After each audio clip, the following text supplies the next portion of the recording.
Welcome to Breakthrough Barriers with Damali. I'm your host, Damali Peterman.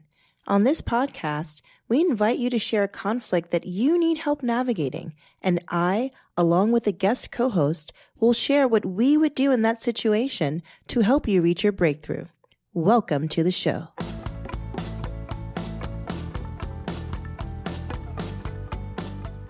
On today's episode, I have Cathy LaCognata in the studio. Cathy, welcome. Oh, thank you so much. I'm so happy to be here. I'm so excited that you're here. You're one of my favorite persons from the Goldman Sachs program. I always like to start each show by telling everyone, our listeners, how I know my co-host. And so you and I met in the Goldman Sachs 10,000 Small Businesses program, and you have such an amazing concept. I don't want to steal your thunder.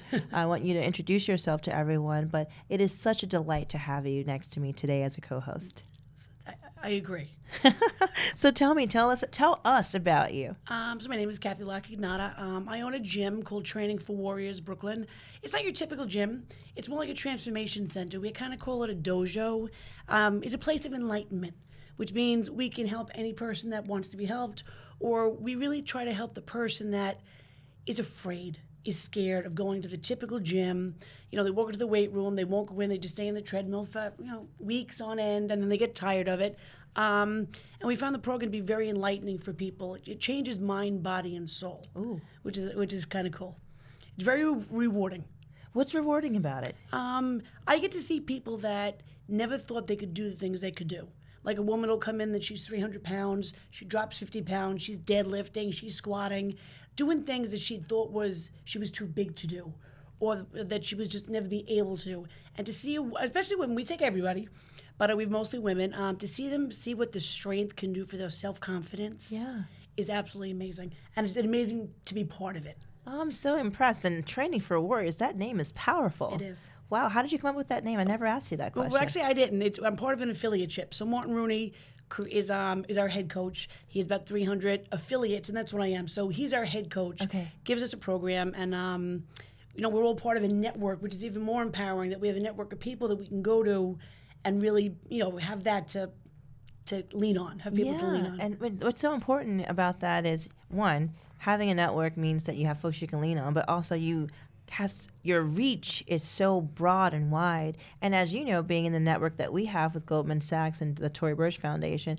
it's so important to have people that we can lean on. It is. And I never realized that, especially after the 10K it was amazing. We have a whole chat going, and we hear all the great things, hear things that aren't great. And just to have that network, it has opened up doors. Oh, good. Like me being here. I know. I'm so thrilled to have you here. And Thanks. you recently started a new initiative at Training for Warriors. I was going to say TFW. Yeah, well, we can say TFW. That's fine. I decided that people, the biggest part that people were biggest problem was the nutrition. Mm-hmm. It was where do I eat? Where do I go? So we'd send them out to get stuff or go cook this at home. And I had this concept. I had this great little spot in the front of the gym. Let's build a smoothie bar. You know what? People are looking for quick, healthy, efficient meals. And through the 10KSB gave me that little bit of a push to do it. We opened it. And here we are. That's fantastic. Yeah. So did you bring smoothies for everyone in the studio today? I would have, but it was planes, trains, and automobiles to get here, so they would have melted. I'm just so happy to have you here. I'll just take a rain check for that smoothie. You got it, baby. Oh, man, I can't wait to go there. And, I have to go back to the name. I love Training for Warriors. It does make you feel like you can do anything, including like deadlift and all those fun things. Right. And so for a person like me, I do like to exercise, but if I felt like I was training to be a warrior, I would be there all the time. Right. Well, I think Martin came up with the name that we all have a warrior within, and whatever that means to you, we get to bring that out. So it doesn't have to be physical fitness; it can be a mental capacity, spiritual. It's all there. I love that. Yeah. So for all of you listening, that's amazing. We all have a warrior within, and it could be anything. Mm-hmm. And you have to find the right partner to help bring that out of you. Absolutely. Or the right program. Program. I'm a big fan. I am a big fan.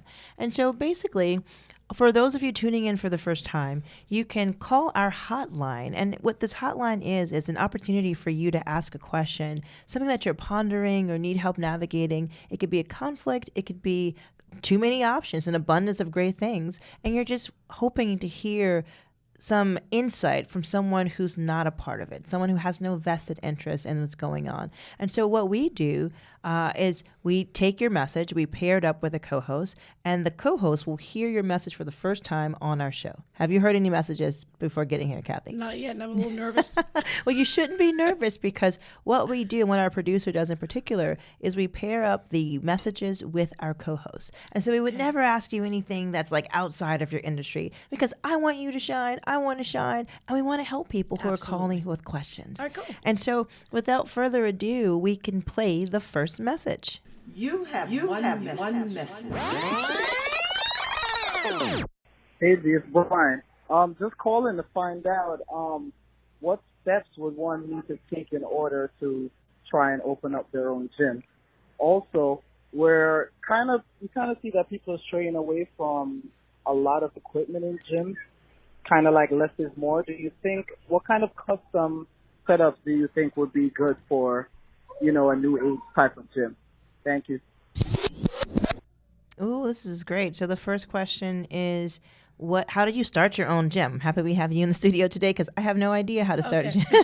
I know how to start a company. Well, what I did was I started from the bottom. I was a receptionist, became a spin instructor, went to start doing just different certifications, and ended up being with a partner, which worked out terribly, and it was a hell of a drive to get back to where I am today.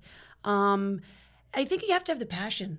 I had this passion to help people, and I loved doing what I do, and I felt like, I didn't go to work. I enjoyed what I do, so let me do my own thing. Got rid of the partner, went on my own, and I'm doing better than ever. That's fantastic. And you know what I like too? Because we always hear about successes, but we never hear about any challenges along the way. And I like that you said you had a partner, things didn't work out, and you started from the bottom. You said you started as a receptionist, you were a spin instructor, had a partner, that didn't work out, and then you redirected, and now you said you're doing better than you've ever done before. And that's so inspirational, Cathy. And thank you for sharing that, because again, sometimes we only hear about, like the Jeff Bezos or and by the way, perhaps there were some other products or companies that he had that didn't make it as far as Amazon. Right. But the point is, I love for people to know that sometimes there's some hiccups. Right. And there was no a receptionist that's starting at the bottom. I want to rephrase that. I think becoming a receptionist made me realize that I knew every part of the business before I opened it. Yes. So to the question, I think knowing everything, being able to do everything is important. Not that I want to do everything, but I think you need to know your business. Yes. Inside and out. And you know what? I'm happy you rephrased that, because I think it's not. I think what it is people think at the top, they think of like the boss, who's the owner. Right. And so I think everyone totally understands and appreciates that you don't mean like starting from the bottom, now we're here. You know, like it's not that kind of situation. It's more like, how do you do everything? I mean, I know people who said they started in the mailroom and now they're the CEO. Right. And so knowing every aspect of your business really does make you an exceptional boss. It does. Right? Because you've been there, you've done it, and you have some insight on some ways to improve or the ways to do the job. And what I also like is, that it also keeps you open-minded to different ideas, right? Right? And so what are some things that you think it takes? So if he wants to open up his own gym, from my perspective, from the legal perspective, of course, you have to have some type of corporate entity, right? And so you have to have, an LLC or a corporation. If you're in a partnership, you may consider having a general partnership or a limited partnership. And so we would have to know a little bit more about what your goals are. Are you doing this with someone else, Brian? What your overall picture is. But the point is that you probably don't want to start a gym as a sole proprietor. You probably want to have some corporate structure in place to provide a corporate shield for limited liability. What do you think, Cathy? Absolutely, 100%. Right? Because what happens is you don't want to have your own personal assets being at risk. And so that's probably the first step, is figuring out which corporate structure is good for you and working with a legal advisor to help you do that. And then second, location, right, Cathy? Where are you taking that gym? Where are you going with that? Right. So how did you figure out where to put your location? Another failure story. I'm from Rockaway. That's where I raised my family.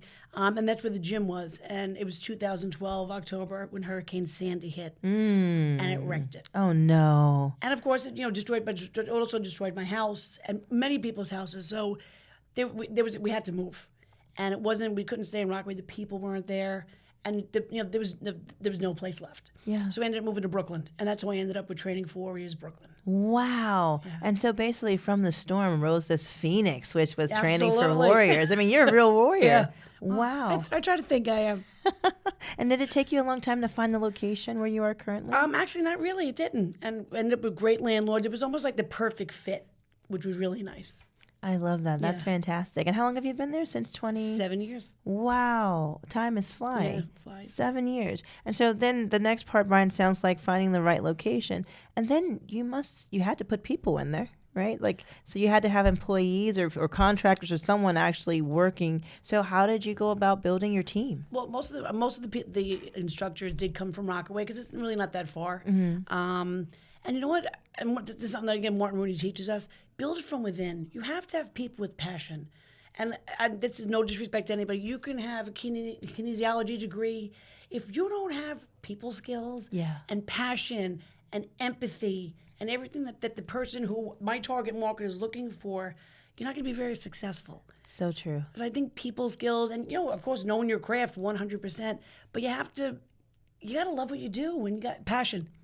Passion, hands down. I love that because if you're passionate, it really shows in what you're doing. You kind of exude this authenticity that people can feel. Yes. And sometimes that passion is, it's contagious, right? Like people are like, oh my That's God, what like I happens. want to do it. Yeah. So you We built got from my within. instructors, and most of my instructors they were former students. Okay. And Oh, they wow. Yeah, they went through the Training for Warriors level 1, level 2 certs. They got their personal training cert, and because they were passionate and because it worked for them, they lived it, they did it, they understood it, so they were able to talk about it, which is kind of cool. Yeah, so That's great. I have a great team.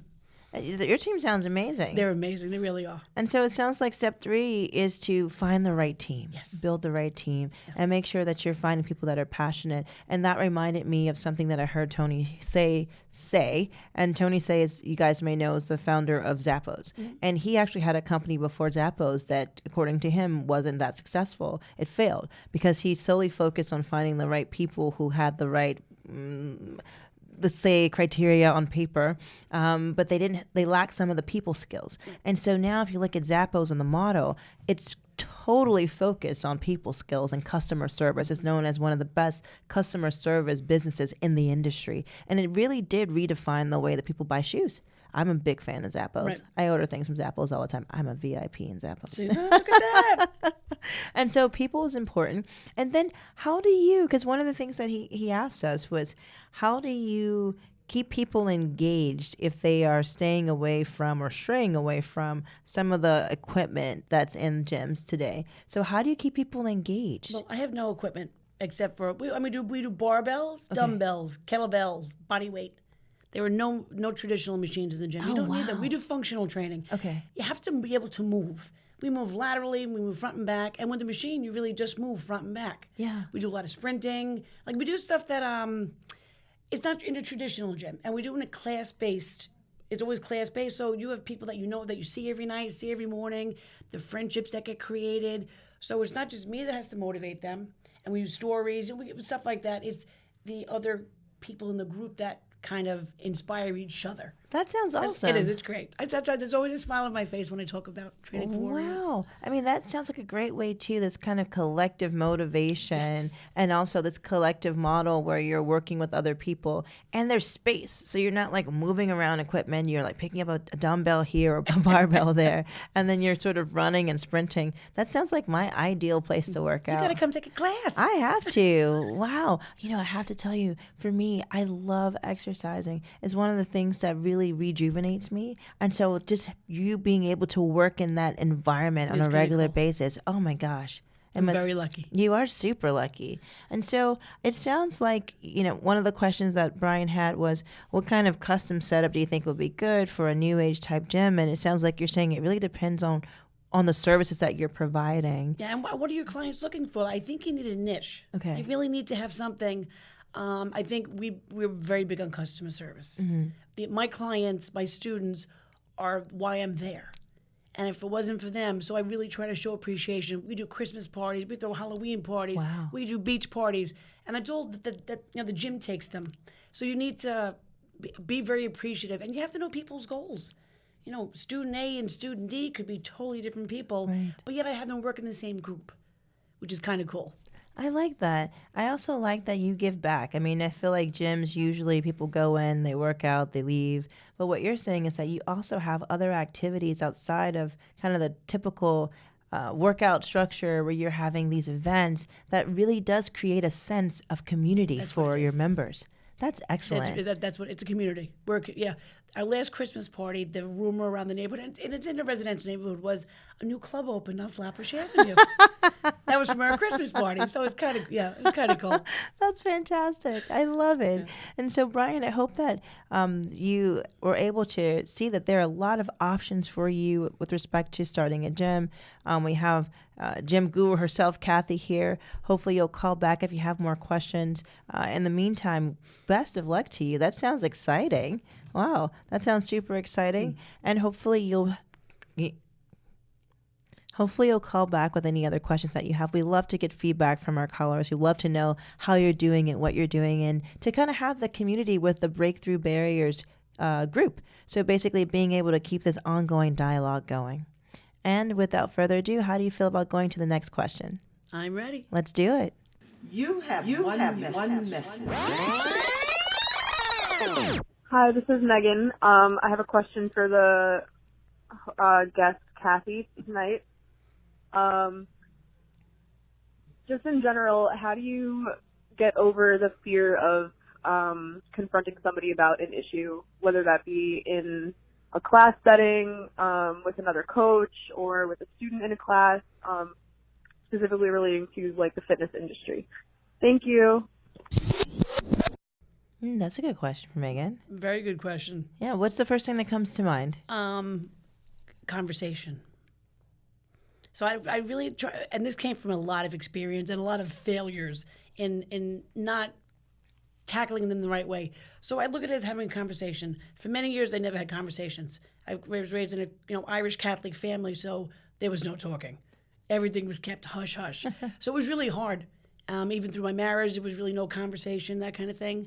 So I promised myself that as I did this gym, and so sort of realizing that people are going to have problems, you have to have the conversations, and always not putting anybody ever on a defensive.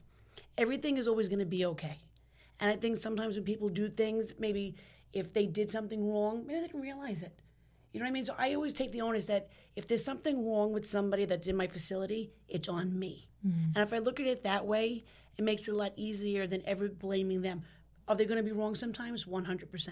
But I think being able to have the conversation opens up the door to see how the feelings are. I never do it by text, never do it by email. It's always in person. Wow. And so that's really key, having a conversation in person and making sure that you sort of iron out everything that's going on to ensure that there are no misunderstandings or miscommunications. And I like that you said that it's something that you learned the hard way. 100%. There have been many failures in this life. But you know what, Cathy? It's not always easy to confront someone when you have a situation. This is kind of my background in conflict resolution and communicating with folks. And the way that it works neurologically, it's like you develop kind of like that tunnel vision. When you have a problem, you can only see it your way. You can only see how it's affecting you. And one of the things I like to say to people is think about Bruce Banner and Incredible Hulk, right? And so Bruce Banner, when he's like a regular person, he has a PhD, an MD, he is a scientist, and you're just like, wow, this guy's amazing. It's like Nobel Peace Prize winning, scientist. And when he's in conflict, when he's upset, he literally turns into a big green monster, right? And that's probably not the guy you want to see when you're walking down the street. But that's something that happens to most people when they have a situation. Right. There's a Thomas Kilmann study that shows that there are 5 main ways that people react to conflicts. And some people avoid conflicts, right? But what you're saying is don't be conflict avoidant if you can. It's better to have a conversation. And then one of the other techniques that is a typical response style to conflict from Thomas Kilmann is to collaborate. And so working together to figure it out. And that's where a lot of us want to be, right? Mm-hmm. We want to work together. Yes. And I feel like I love communicating with people. Sometimes I'm like, how did you get that interpretation from what I said? And we have to talk about it. Right. We have to figure out how to communicate. So the first thing you're saying is to have a conversation, but how do you get over that fear? So how do you get over the fear of confronting? And confronting sounds like a deeply charged emotional word. Yes, I don't look at it as confrontation. Okay. That's gone. And I think once you think confrontation, now you're scared. Now there's fear. Yeah. I just look at it as a conversation. And there's always going to be fear. I still get little butterflies in my stomach depending on what it is. But and I've read many books. Crucial Conversations is a great book to read. I think just by practice. Yeah. Like anything, practice makes perfect. And the more conversations you have, even if they're not always conflict, you got to have conversations. You have to. You know what I like too about what you said, and thanks for that resource, Crucial Conversations. Guys, please get that book. That sounds like a great resource. What I like about what you said too is that when you have a conversation with someone, even if you may be a little nervous or have butterflies, there's some things you can do. There's some techniques you can do to kind of calm your nerves down. And so I've heard and done everything from just taking some deep breaths to like kind of grounding myself. So if I'm sitting down, for example, I kind of like plant my feet, which makes me feel grounded and connected. Sometimes people who are in conflict feel disconnected. Mm-hmm. That's why you start to see some things like sometimes folks are like getting upset or yelling because they're feeling like they aren't being heard and they're trying to reestablish that connection. And so those are some techniques or tips you can do if you're sitting down or even standing up to reconnect and to feel grounded in the conversation. Something else that I find really useful is to ask a question. And not in a way where you're interrogating someone, like, tell me why you did that, as opposed to, so tell me what happened, right? I find that when I start with a question, we can usually get a lot farther in the conversation. So say, for example, the other day, someone did something that I didn't like. And instead of saying, you did this thing that I didn't like, I said, so you have some time to talk, starting with the question. Yeah, let's talk. Okay. So let's talk about, Thursday and, the events of Thursday. What do you think was going on Thursday? Because I want to know what their perspective on that is before I say how I feel. Because maybe, like you said before, they may not even know that something was off. Right.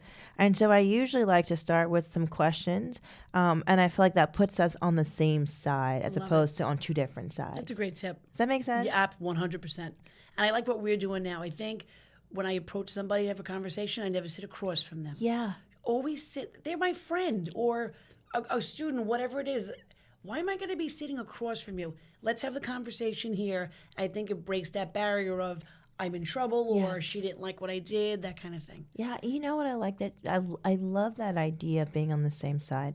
Typically, when you have a situation or a conflict, you think about being on two different sides. Mm-hmm. And I think that physically putting yourself on the same side is like one aspect of breaking that barrier to put you on the same side again. Yes. I also think that's how you collaborate. Yes. And, that's not everyone's motto as a boss. Right? Some people like to have that, separation and that hierarchy. And some people like to work together and collaborate. Right. There are a lot of companies that got rid of all the offices and have an open environment. I think it's awesome. It's really great, right? I wish I worked like in an office environment today. Well, I have to say it does have some setbacks where everyone can see everything at all times. Right? I used to sit and take my shoes off, and then I was like, gosh, there's glass everywhere. Right. Everyone can see me without shoes on. Not a big deal, right. But there's some drawbacks to it. But I do like the gist of the reason that you do these types of things is to say there are no barriers, there are no boundaries, there are no, we are all in this together, working together. There's no hierarchy. And even if there is in terms of role or, perhaps salary, et cetera, the view, the visual, the optics of it, it feels like there's more camaraderie. Right. We're a team. You're a team. We look at it as a team. I mean, that's the way to think about it. That being a team and you're a team and you're working together, hopefully towards the same goal. And so for this, our caller said as well, how do you kind of talk to someone if it's in a class setting or if it's sort of one-on-one? And do you have any tips for those two very different scenarios? Well, I do. Like I said, I am a very funny person, and I use comedy in my classes you are a funny. lot. Thank you. So if something's going on in class, I'll do it in a way that people don't feel like I'm like picking them out. And then I'll talk to them, hey, can I grab you after class? You're doing great today, that kind of thing. And then pull it in one-on-one. But I never make anybody feel bad in class. Like, lateness is not something that I go for. So people are late. I'm like, you're late. I'll scream at anybody, and they think it's funny. They're laughing. Am I really? I'm not annoyed, but they know how I feel about it. Yeah. So it can be a funny thing. So now it's in class, like, oh, Alex is late again. So it's a funny thing. So never call somebody out in class. Okay. Ever. I think it's a bad thing to do. So just, I think, talking to them one-on-one. And again, when you talk to one-on-one, sit next to the person. Yeah. And like your suggestion, start with a question and never attack. Yes. Yes. You know, the old days, people would just attack. You'd be afraid to go to your boss's office. It's silly. No one should ever be afraid to ask me anything. I don't know how anyone can. You're so inviting and welcome and warm. I feel like anyone should be able to ask you anything. Thank you. But you know what's interesting is sometimes, even if the intention is to be more welcoming, just the fact that you're the boss, right, can play out differently than, let's say, employee to employee, or staff member to staff member. And so, how do you kind of set the tone? Which I think you're telling me that you've done it in many ways. How do you set the tone so that people know that they can talk to you? My door's always open, and the way I am with people, the way you see me today is the way you'll see me if I was with the president, or the way you would see me if I was just hanging out in my house. I don't change for anybody, and I'm authentic. So I think people feel that from me, and they know that. So, and I'm very easy to talk to. Most people have no problem talking to me. This is so true, and you are authentic. And what I love about you, Cathy, is that you're always you. And you show up for people and for us, and you're just really incredible. Thank you. And so I can totally see you being at the gym being the same way.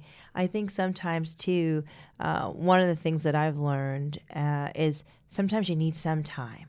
Meaning, if something happens that really has you in a state, and you want to go talk to the person, but you're really upset, that might not be like the best time to talk to that person. So I agree with you, like having a conversation one-on-one and not calling them out in class or confronting them in front of others, because that could have a ripple effect. One, it can make the person feel like it could damage their credibility, or your credibility. It could damage your trust with them. It can make them feel really embarrassed. Yes. And people, when they feel embarrassed or a certain way, they may, be forced to react in a way they wouldn't react if they were one-on-one. Right. And so I think you're absolutely right. Having a one-on-one conversation has its benefits. I do know some people who always have someone else in the room, meaning they're just so concerned about something being taken out of context or misrepresented that they always like to have like a second person in the room. That's a great and so idea. you got to kind of find what works best for you. But to your point, having that conversation one-on-one, being on the same side so you're not like across from each other in an adversary position, in an adversarial position makes sense. And then I think also finding the right words, and waiting until you're not upset, especially if you're upset about something. 100%. It's amazing, even for me, like how in the moment I may like feel one way, and then literally if I wait 24 hours and look at the same thing, I usually have a different opinion. And I used to tell myself, okay, if I still feel the same way about this, and tomorrow, then I'll do X. Right. And usually I'm like, oh, okay, it wasn't that bad. Exactly. Well, listen, did you ever get an email or a text message that just throws you for a loop? Yes. And you take that phone and you start banging away at the keys, and you look at it and you say, no, I'm not going to do this. Yes. And you're so thankful that you didn't hit send. Yes. Because you had, like I said, you need time to think, Yes. pull back, and look at it from a different point of view, maybe. Absolutely. And so for a caller, if you're thinking about confronting someone or having a conversation that causes you to kind of think twice about it, I think what we're saying is, perhaps also give it some time. It doesn't have to be a full day like what I do. It could be, less time. But maybe do something like you're doing now, which is have a conversation, ask someone's opinion who's not a part of the situation. And then we've given you some tips for some best practices for having a conversation with someone, not calling them out in public. Can I talk? Not calling them out in public, making sure that you kind of sit, in a way that's not adversarial. And in fairness, sometimes you may have to be across the table, yes. Right? Like there may be times when you may decide, it's better for us to be across from each other because maybe you're upset, right? Maybe you're like, I can't be in the same room with this person. Right. And so just thinking about it, thinking it through, and then finding a way to have a conversation that's not accusatory, perhaps not too interrogative, but just kind of asking some questions in a way that, we're putting both of you on the same side of trying to problem solve together. Mm-hmm. And I always like to ask people what they think some solutions are. I think historically a lot of situations with, employer-employee is typically the employer saying, do this, do that, or else. And I think what I found to work very well, especially in settings where you have a lot of people, when you have multiple positions of management, is to ask the person that you're working with to be a part of the solution by helping you to brainstorm and generate ideas to address whatever the issue or issues are. What do you think? I think it's great because what gives them power and makes them feel included. Yes. And again, it's not about the hierarchy anymore. It's the team. I think that's fabulous. Yeah, and you know what I love? You said it. It does give them power. It empowers them. And that's a good thing. That's it's not a great bad thing. Right. But like I said, years ago, people thought that was a bad thing. It was the boss. And I'm so happy times have changed for my children. Yes. And that's what I think about. I really do. It's so true. And it's funny because speaking of children, I try to instill as many of these things as possible into my children, and I know that you do the same, because we all just want people to be able to have a conversation. It's quite simple. Just a conversation. Right, just a conversation. Like we're having here today. Exactly. Right, Cathy? As two friends. Oh, just two 100%. friends with like someone just eavesdropping, on podcast land, listening to what we're saying. And then the big white light. There is a blinding light in the studio right now, folks, let me tell you. But it's getting the best sides of us because there's some video going on right now, too. And so I hope that's been helpful for our callers. For us, it's just always a pleasure to be able to share some insight as to how we would handle a situation. And so I just want to thank all of you for tuning in. Cathy, I want to thank you for being here in the studio today. It truly is an honor to have you as a co-host. It was my pleasure. And you gave some great gems. You're just dropping knowledge. This is amazing. Thank you. And so hopefully people can use this as perhaps the beginning steps for starting their own gem. Absolutely. Or I do hope so. that would be amazing. Or finding the courage to have a conversation with some that might be difficult, and some tips and techniques that they can use to kind of study themselves and kind of have that conversation, hoping to collaborate. Yes. Right? Awesome. So, wow, I can't believe it. We've come to the end of our show. I'd like to thank you again for joining us. I'd like to thank you again, Cathy, for being here. I'm your host, Damali Peterman, and this is Breakthrough Barriers with Damali. Continue to break through and have a wonderful day. Do you have any barriers that we can help you break through? If so, you can leave a brief message at 646-363-6322 or on our interactive blog at www.breakthroughadr.com. Please follow us on Twitter, Facebook, Instagram, and LinkedIn at the @BreakThroughh, capital A, capital D, capital R. I'm your host, Damali Peterman, and this is Breakthrough Barriers with Damali. Although I am a lawyer, mediator, and an educator, and many of my co-hosts will represent various professions, we want to be clear that we are not providing legal advice, counseling, or suggestions. Our goal is to provide a roadmap for conflict resolution to generate future conflict resolvers. Continue to break through and have a wonderful day.